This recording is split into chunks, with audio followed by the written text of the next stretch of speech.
देखो बंधु आम एलईडी बल्ब को प्रथम टेस्ट करवा।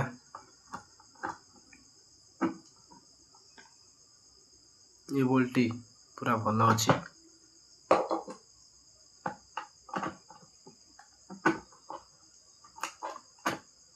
ये बल्बटी खराब अच्छे ताले आम यही बल्बटी को रिपेयर करवा। प्रथमे बंधु आम ए बल्ब को खोलिया किपरि कौन सी टेस्टर कि स्क्रू ड्राइवर माध्यम ये भाव में आम एक खोली पार। खोलीगला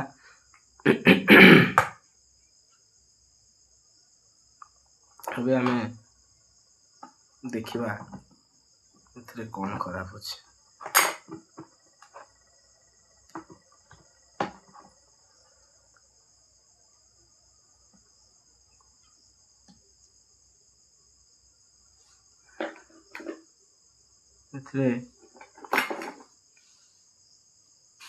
लगुच लाइट ही खराब अच्छी।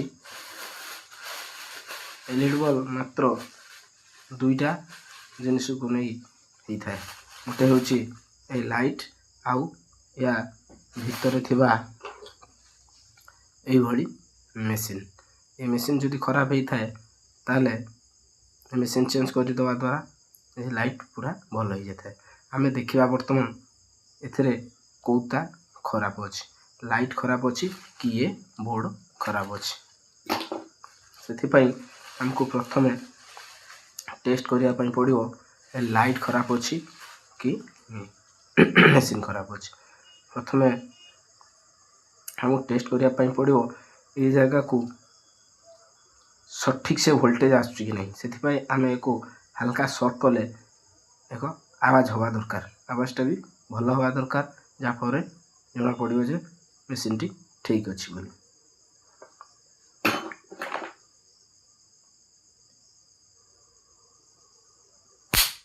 देखो बंधु यहीपरि भाव आवाज हवा दरकार। एथिरे ताले जना पड़ला जे मेसीन टी भीतर खराब अच्छी। सॉरी मेसीन टी पूरा भल अच्छी, ए लाइट ही खराब अच्छी। तेणु आम ए लाइट टी को चेंज करदवा।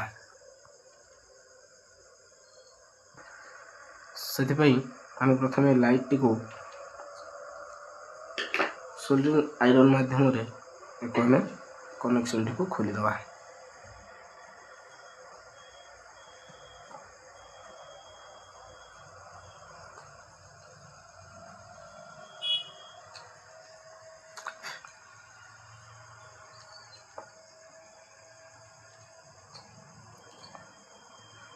खुलीगला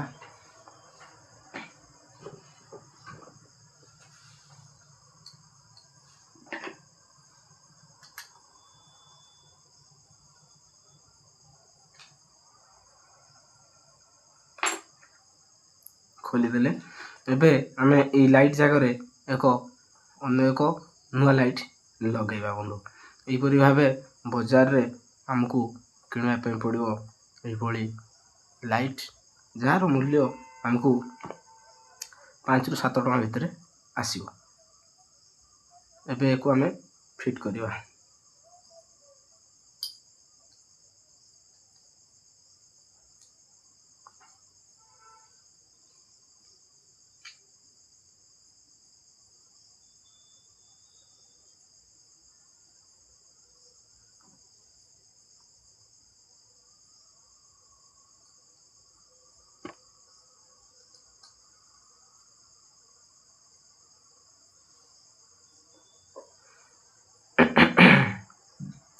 एबे आमे यहाको सोल्डरिंग आयरन माध्यम सोल्डरिंग करदवा।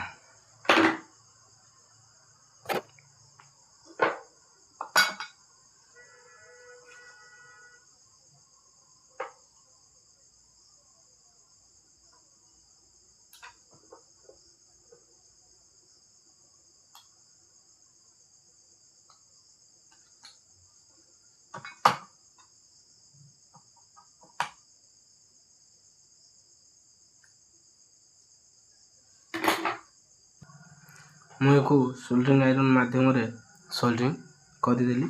एबे बंधु आम को टेस्ट करवा ଏହା କାମ କଲା କି ନାହିଁ।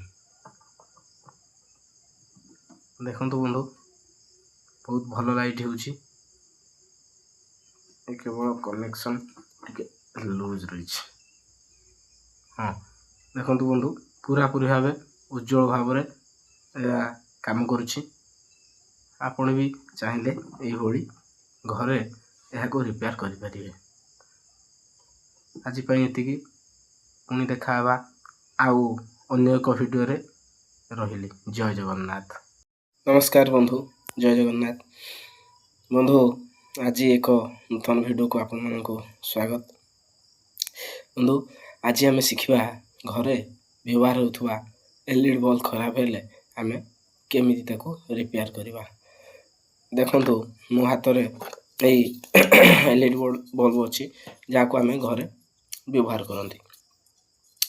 9 ୱାଟ୍ର LED ବଲ୍ବ ଅଛି। ଏଗୁଡ଼ାକ ପ୍ରାୟତଃ କିଛି ଦିନ ଚାଲିବା ପରେ ଖରାପ ହେଇଯାଇଥାଏ ଏବଂ ଆମେ ଏହାକୁ ଫୋପାଡ଼ି ଦେଇ ନୂଆ ବଲ୍ବ ଆଣନ୍ତି। କିନ୍ତୁ ଏଥିରେ ଏ ପୁରୁଣା ଗୁଡ଼ାକ ଯଦି ଆମେ ରିପେୟାର କରିବା ତ ବହୁତ କମ୍ ପଇସାରେ ଏ ପୁଣି ଥରେ ବ୍ୟବହାର ଉପଯୋଗୀ ହେଇପାରିବ।